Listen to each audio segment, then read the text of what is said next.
on the top floor, on the top floor, on the top floor, on the top floor, on the top floor, on the top floor. Let's give our friend Wallace Miles a round of applause as he comes.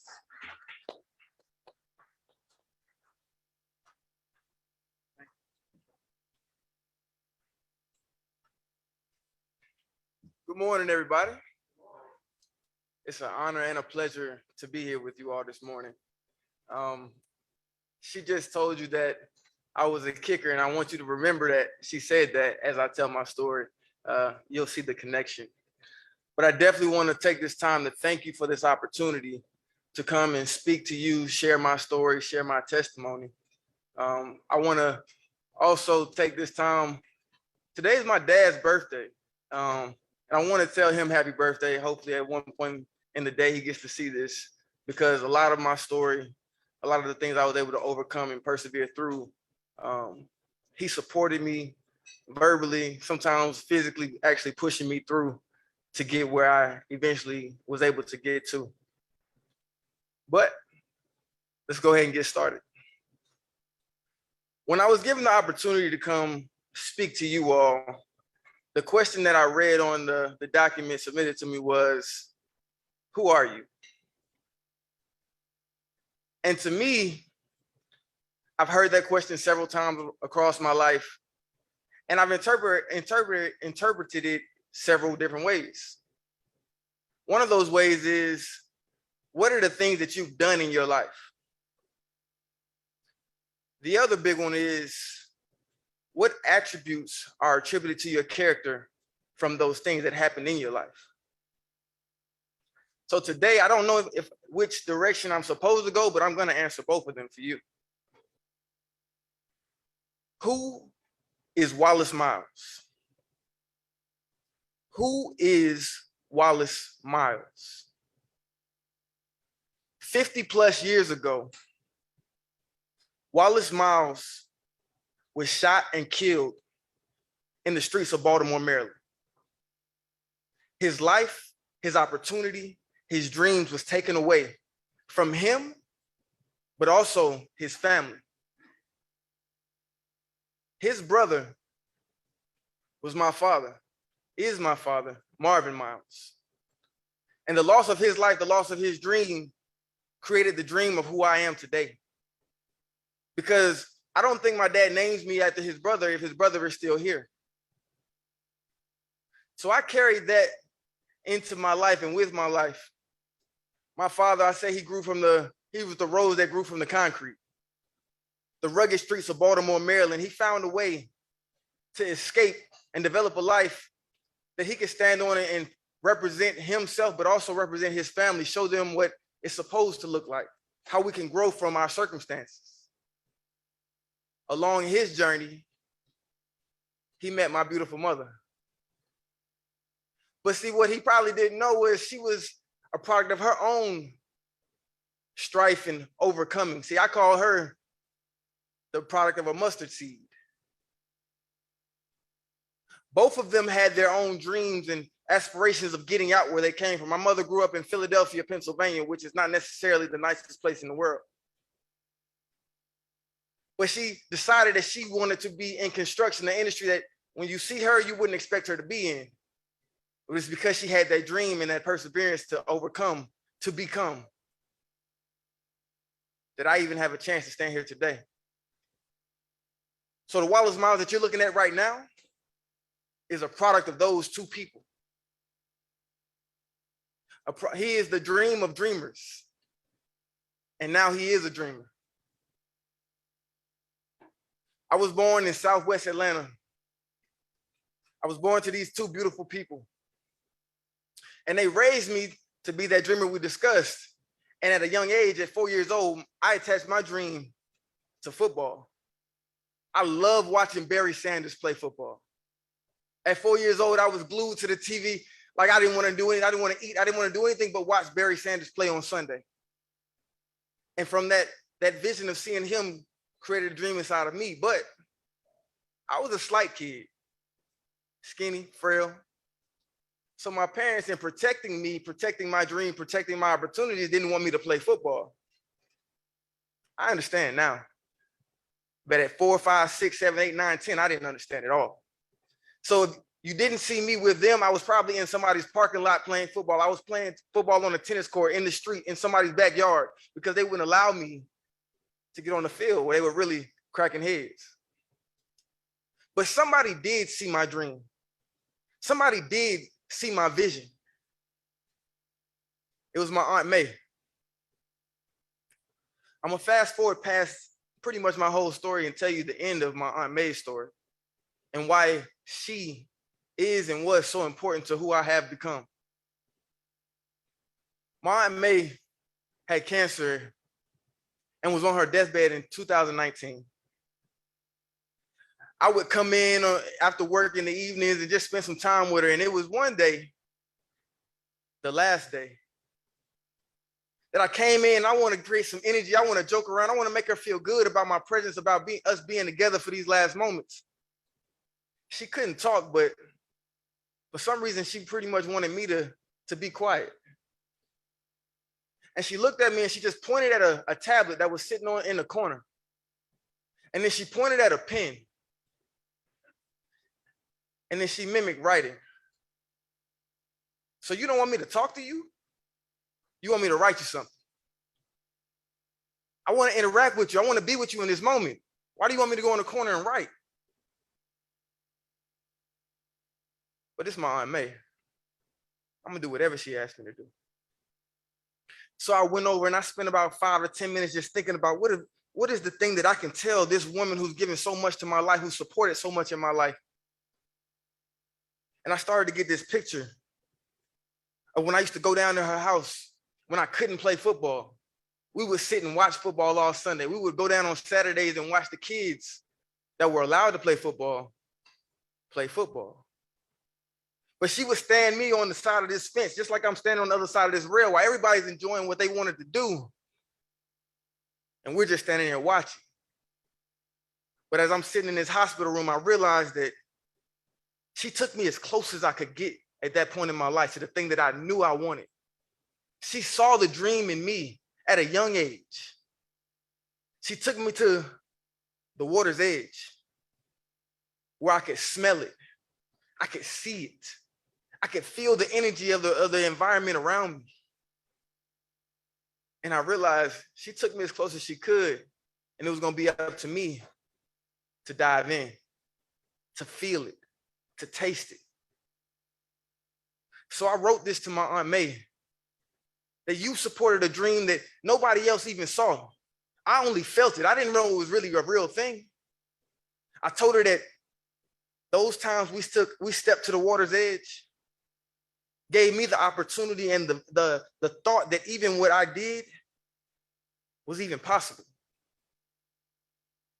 The last thing that I told her was that you took me to the water's edge and you let my hand go so I could dive in and chase my dreams.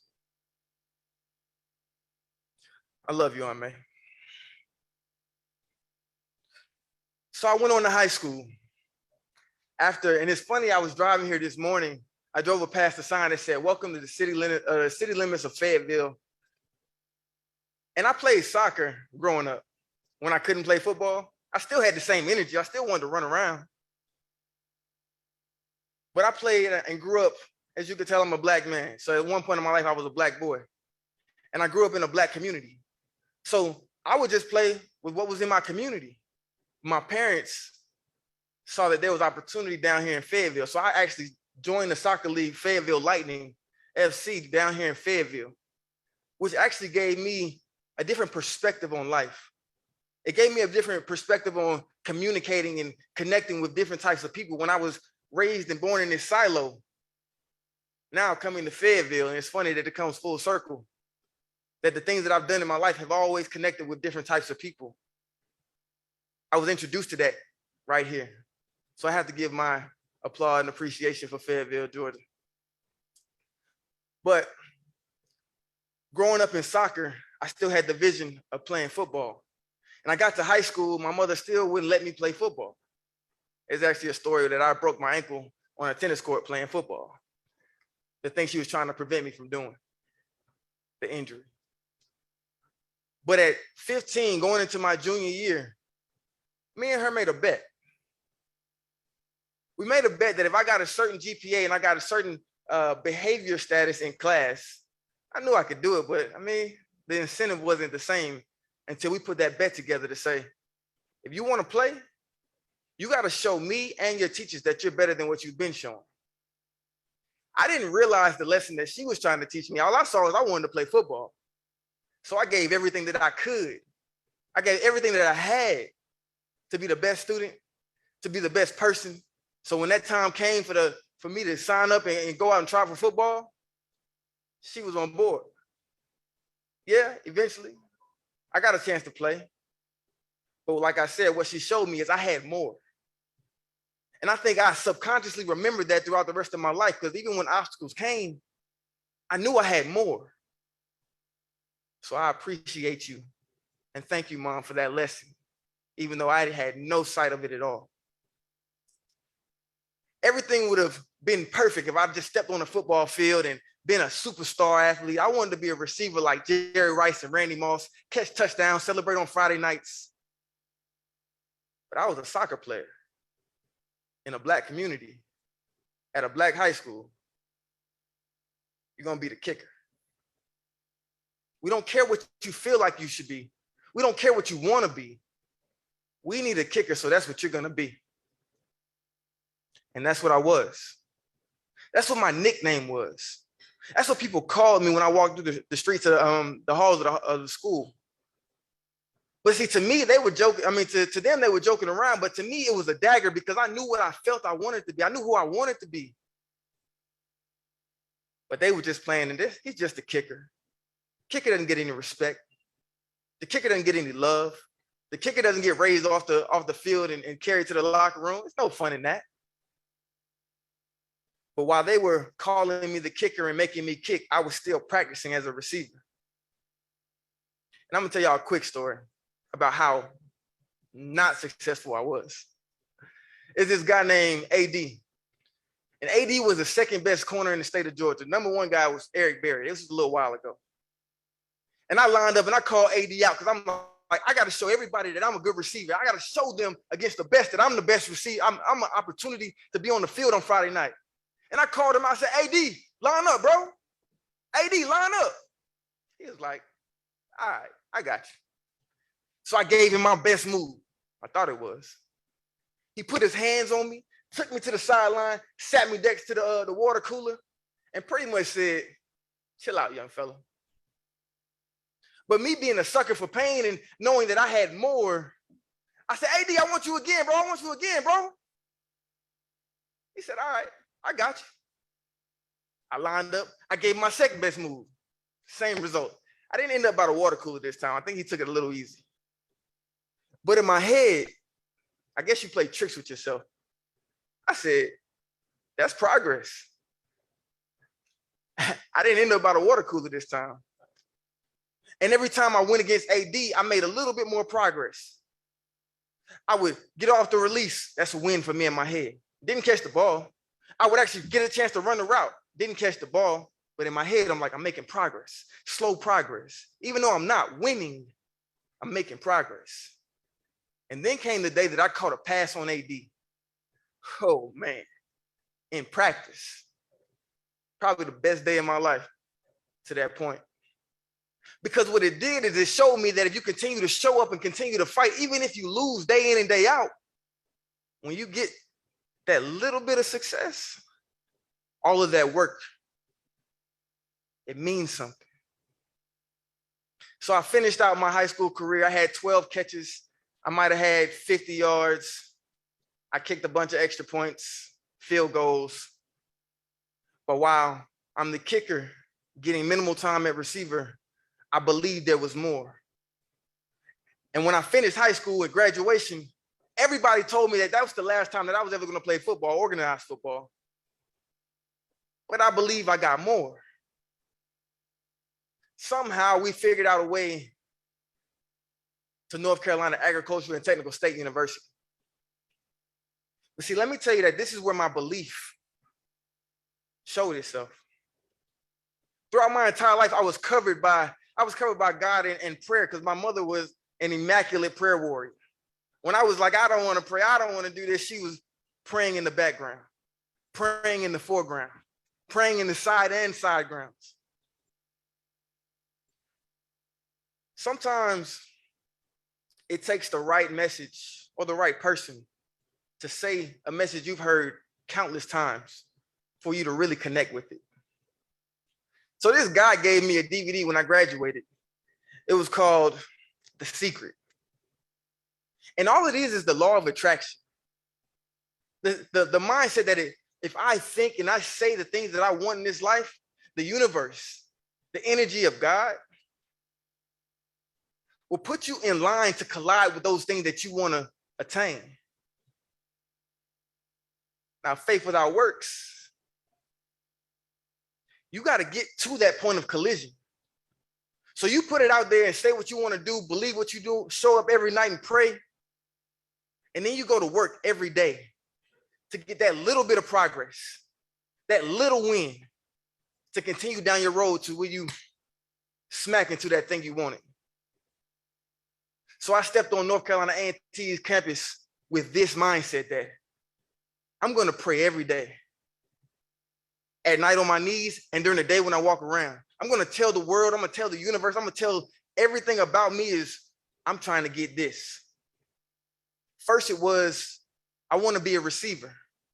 So I said it, I prayed it, I gave it to God, and then I showed up to practice with 2 pair of cleats.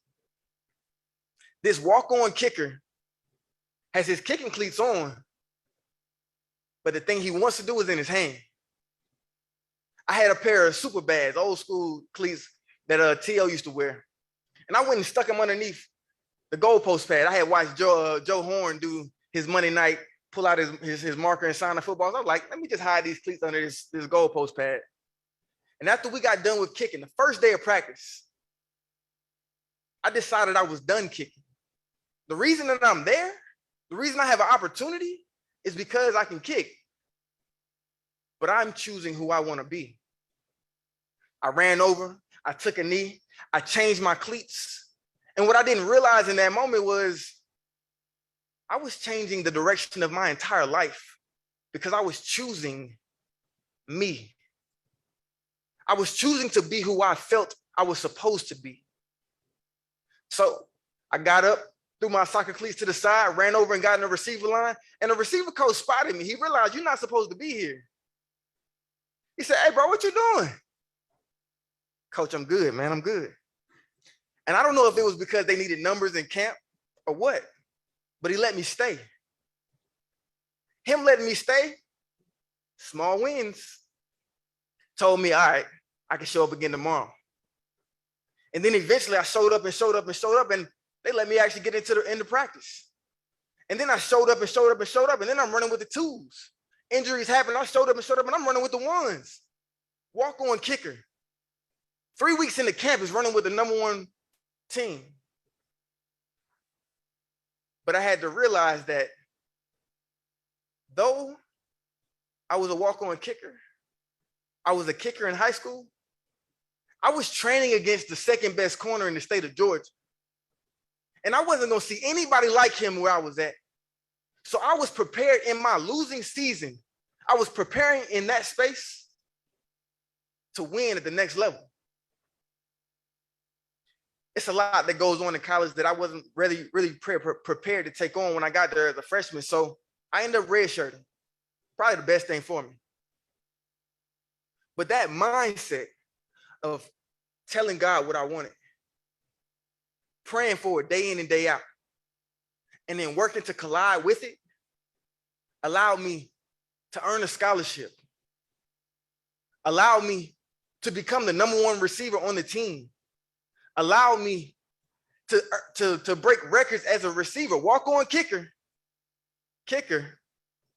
allowed me to step into a space where NFL scouts are looking at me as a receiver.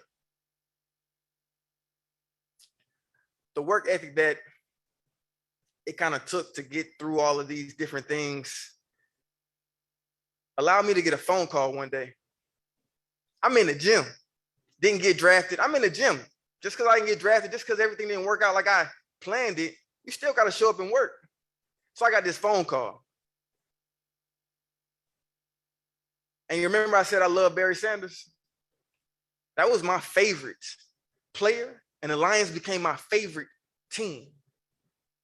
So on the other side of the phone, on this day after I've done all this work, is a representative from the Detroit Lions.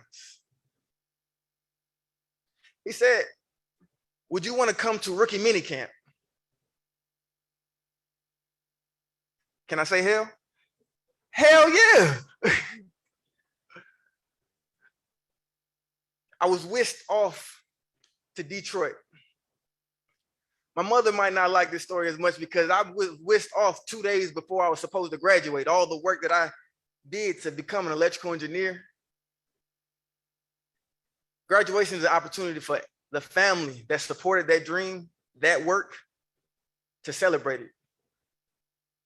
But I was off doing my dream. I'm sorry, we're gonna get back there one day. But I got to Detroit, and here's where Fayetteville comes in again. I got there, I'm the last person invited, but I'm the first person to land in Detroit. And all the actual players, the starters, the guys that have signed contracts, they're getting out of a meeting. And I'm walking through, the guy that's walking me through is introducing me to people. And then I do, oh, that's Calvin Johnson. I shake his hand. The guy tells him that I'm from Atlanta, Georgia. We have a little connection. You know, Calvin went to Sandy Creek down here in Fayetteville. And the last thing that he said, and this is how I know words have so much power, even words that we don't even intend. The last thing he says to me before this conversation is over is, I'll see you Monday. As simple as that to him, I was unsigned. I had no money in the bank. There was no reason currently for me to be there on Monday because I had to make it through the weekend, sign a contract, and then show up. But him saying, I'll see you on Monday, put a different kind of fire in my eye. I'm gonna tell you, like, I was there to win, but when he told me that, man, I'm gonna say that I didn't even have what I would consider the best weekend. But those little wins that I learned about as a young child, a young athlete, a young person, oh, the guys that got drafted, they felt me. Because when they beat me, I showed up again like I did with AD. When they beat me, I was like, oh, we're going back at it. I learned a little bit. I saw a little bit. And by the time that rookie minicamp was over, 60 guys are walking off the field. Probably 30 of us don't know what's about to happen. And the general manager is weaving through all of these guys walking off the field. I know who he is. I saw him. But I didn't believe he saw me until we collided, face to face, eye to eye. And he told me, you had a pretty good camp. And then I told you that words are so powerful. He said, we're going to sign you. And I was able to hold it together in front of him. Thank you, sir. I appreciate it. The opportunity is amazing. He said, they're going to bring the papers down. And I'm like, thank you. But I started running through all the guys. So he walked weaving. I ran weaving through all the guys. I ran to my locker. Nobody knows what's going on because he came and talked to me directly.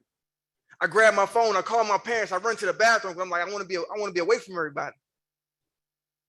But nobody's answering. So I'm stressing. I'm like, this is the biggest moment of my life. Where y'all at? And I'm stressing. My dad called me. And he told me that they had been up all night thinking and praying for me. Because honestly, I was so nervous the night before. I didn't call him. I didn't talk to him. I didn't know what I wanted to do. I wanted to be isolated. I don't know why, because throughout my life, it's shown that isolation doesn't really amount to too much. But he told me that they had been praying, and I let him know the greatest news of my life to that point. And as soon as those words came, like the general manager said them. I heard them, cool. But as soon as they left my lips, this grown man, this football player broke down in tears, bawling out in a bathroom stall. You know, that kind of cry. Grown man on the floor. But that's how deep my parents knew that moment was, because of the walk-on kicker, the soccer player, the kicker, the walk-on kicker, the scholarship athlete, the receiver, all of those steps, they were there for all of it. So they knew it, the passion and drive and everything it took. I mean, it wasn't always pretty. Like I told y'all, highlights. There were times where they were about to kick me off the team in college. I lost a child that was unborn in college. Look, it might be simple, but I failed my first class in college. I was about to leave my university because I had to play with 7 different quarterbacks. I had 4 different head coaches. Nothing doesn't always go right, but if you continue to show up day in and day out, finding those little wins, finding those little opportunities to propel yourself just a little bit forward, that's what they knew. That's what I felt in that moment. I felt triumph over everything that was ever faced towards me. Story doesn't end there though. I signed. I made it through camp. I made it to camp and through camp. And then I got cut. But they told me, we're going to sign you to the practice roster. That means I'm going to be here another Monday. But they sat me in a room for 5 hours. I'm thinking I'm going to be assigned to the practice roster. No, nothing to worry about. 5 hours of watching college football in one room by myself. And they come and tell me, we're not going to have room for you. But you told me this morning that I was signing a contract that almost guaranteed me about $80,000 clear. And now I'm going home with nothing. Nothing. In a young man's mind, you think all you got from that is no money. What I later learned is I learned so much value from being in the midst of those professionals, from having that opportunity, from being able to be in a space where all of my college teammates dreamed of being. There's value in that. I get home and I go into a depression. Because all I saw is all those acts that I did to get here. What are they worth now? And God showed his hand to me again by showing his light through somebody else. He showed his light through kids that were at my high school. And I don't know who it was. They told me, just go volunteer. Just go spend some time around some guys with some energy. So I went back to my high school, Westlake High School in Southwest Atlanta. And I just volunteered, spent time with them, helped the receivers train. But seeing their energy and feeling that environment again, it reinvigorated me to get back to training, because if they call, am I gonna be ready? I got back to the grind. I didn't have a whole lot of connections in the NFL, but I did have a connection in the CFL, which is the Canadian Football League. Your dream doesn't always look like your dream when you get there. So when I got an opportunity to hop on a flight October 4th, 2012, to go to Winnipeg, Canada, this is my dream. I wanted to play professional football. This is professional football. It's just a stepping stone for you to get back to the league. I went to Winnipeg and everybody's excited, but nobody really knows how I'm really living. I got to Canada, I'm grinding, I'm working hard, but I'm making $340 a week. I'm pushing a cart from the grocery store with my groceries. I didn't have a car. Across a high school track, because my apartment with 3 other guys is behind the high school. Nobody knows that. They just see he's a professional athlete. But see, some people could look at that as a tough time. When you're in the midst of your dream, ain't no tough time. I'm doing what I got to do to live and continue this dream. So yeah, I look back on it like, that was crazy. It's Canada, it's snowing. I'm pushing this cart with tuna, crackers, and a couple chicken legs. Another thing my mother always tried to teach me is how to manage my money, how to budget. I had to learn how to budget then. But I had the opportunity to get a chance to play in Canada. I played in Winnipeg. I wanted to get drafted in the NFL, and then they had an expansion team, and they drafted me. The Ottawa Red Blacks were having their first season, and I wanted to be drafted. My side note, my high school quarterback was Cam Newton. So when I saw Cam Newton get drafted, I'm like, oh my God, one of the guys like me that was with me in the huddle that grinded and sweat and bled with me got drafted #1 overall. Oh, I'm getting drafted. It didn't happen the way I saw it, but because I continued to fight and continued to push, it happened. I got drafted to Ottawa when I spent a year there, probably my best professional season. And I took that momentum saying, I'm going to Edmonton. They got a good team, good opportunity. I got to Edmonton in 2015. Oh, we primed. They went to this is called the AFC Championship of Canada the year before. So we going to the Super Bowl next year, the Grey Cup. Primed and ready. I get there. I realize I'm actually the odd man out. They brought me there to support the guys they already had. Cool. Still living in my dream. Don't bother me none. Then I get demoted to practice roster again because of a numbers game. Making 60 grand, back down to 320. You gonna stop? Nah, I'm in the midst of it. Then I get a phone call one night, and my mother tells me my grandmother's not doing good. My grandmother she was peace to me. Whenever everything was chaotic and going wrong and going crazy, I would just hop in the car and disappear. Nobody would know where I was. I was on the couch next to her because she just gave me an aura, a space to just relax, be who I was. Didn't need anything from me. Just wanted to spend time. Later on that same night, my mother tells me that my grandmother passed away. I was going to Edmonton to win a championship. Now I'm on the practice roster. Then the piece of my life is gone. What next?